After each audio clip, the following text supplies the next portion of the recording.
In this video, we'll be taking a look at one NCAAF matchup, and I'll break it down with free winning picks so you can bet smarter and win bigger. But first, smash that subscribe button and ring the bell so you get our picks the second they drop, because when the lines move, the early birds cash in. And if you want the full winning sport picks experience, head over to wspicks.com and check out our VIP packages, or grab a free consultation with one of our professional sports consultants for the sharpest edge you'll find anywhere. That's where the real plays live. We are your bookmaker's worst nightmare. These are the games we're hammering, the ones the books can't afford you to bet. This is Winning Sport Picks. The free picks are about to drop, and they're coming in hot.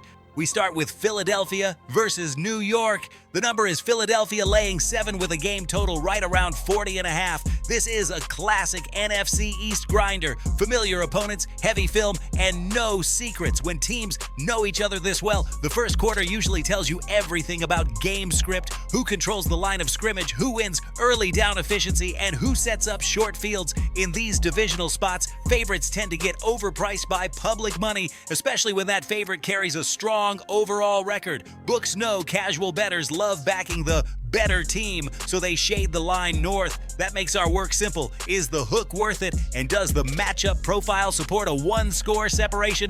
New York's path is time of possession and field position against opponents who want to play from in front, extending drives to third and short, and forcing red zone kicks instead of touchdowns is how underdogs cash. The data points I care about here: punt to punt, net yardage, penalty discipline on first down, and negative plays allowed. New York has quietly been better in penalty avoidance in these rivalry games, and that matters because free yards are often the difference between a 4th and 2 attempt and a 48-yard field goal. On the other side, Philadelphia is outstanding at creating extra possessions with a conservative turnover profile that reduces volatility, but it also lengthens games and naturally compresses margins. Great for an underdog catching a full 7.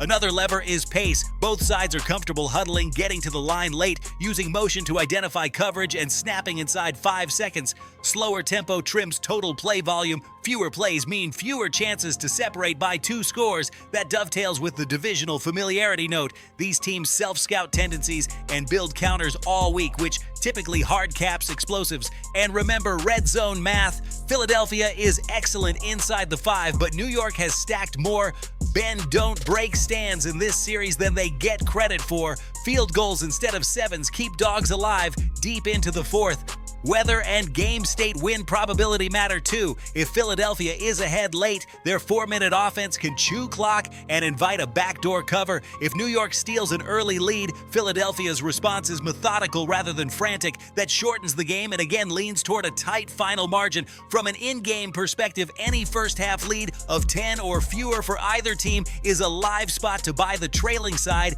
at an adjusted number, but pre-flop, the 7 carries the value. As for the total, everything above, divisional tape, slower pace, red zone compression, points to points being at a premium unless we see defensive or special teams touchdowns. So here's how I'm attacking it. With Philadelphia laying 7, I'm taking New York plus the points and trusting rivalry pressure, pace, and red zone math to keep this in the 1-score window. And with the number set near 40.5, I'm playing the under, expecting sustained drives, a field position battle, and scoreboard pressure that keeps both sides conservative in the high leverage moments. Now listen to me, those are the free picks. But the one game I am unloading on tonight, the game that's going to crush your bookie soul, that's the VIP play of the day at wspicks.com. This is the nuke, the hammer, the max bet, the one play I've circled, the game that will bury your bookmaker 6 feet under. When it hits, and it will, your bookie is going to need a doctor, a lawyer, and maybe even a priest. If you want to ride with me on the biggest bet of the day, get to wspicks.com right now. Quick recap you can take to the window. I'm on New York plus 7, and I'm under 40.5. That's the card for this one. This is Winning Sport Picks, where we don't just bet, we bury bookmakers. Smash that subscribe button, drop your favorite plays in the comments, and hammer that like button like you're hammering your bookie into the dirt. We're cashing, we're dominating, and tonight we're dancing on the grave of your bookmaker. Let's go!